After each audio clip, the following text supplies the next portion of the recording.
జేసీ ప్రభాకర్ రెడ్డి గారు ఆలోచించాల్సింది ఏంటంటే, తను ఒక ప్రజాప్రతినిధి, ఒక చైర్మన్గా ఉన్నారు, ప్రజల చేత ఎన్నికైనటువంటి కౌన్సిలర్, ఆ తర్వాత మున్సిపల్ చైర్మన్.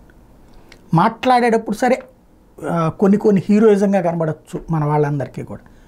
మిగతా ఏమైనా మాట్లాడుకోవచ్చు. అది ఆదినారాయణ రెడ్డిని మాట్లాడినా తప్పట్టు, ఎందుకంటే వాళ్ళు అట్లాగే మాట్లాడతారు, వీళ్ళు అట్లాగే మాట్లాడతారు, భాష అట్లాగే ఉంటుంది. కానీ ఆడపిల్ల మీద మాట్లాడేటప్పుడు సంస్కారయుతంగా మాట్లాడాలి. ఇప్పుడు మాధవీలత మాట్లాడింది తప్పు అనిపించింది, తప్పు మాట్లాడడం అని ఈయన వయసులో ఉన్నవాళ్ళు అలా మాట్లాడితే ఒక అర్థం ఉంటుంది. అలా కాకుండా వ్యభిచారి, లేకపోతే దుర్మార్గమైనటువంటి భాష, వేస్ట్ ఫెలో, ఇట్లాంటి పదాలు ఒక ఆడపిల్ల మీద మాట్లాడచ్చా?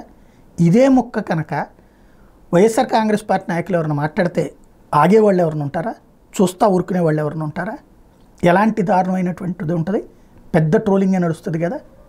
ఆలోచించాల్సినటువంటి సందర్భం ఇది.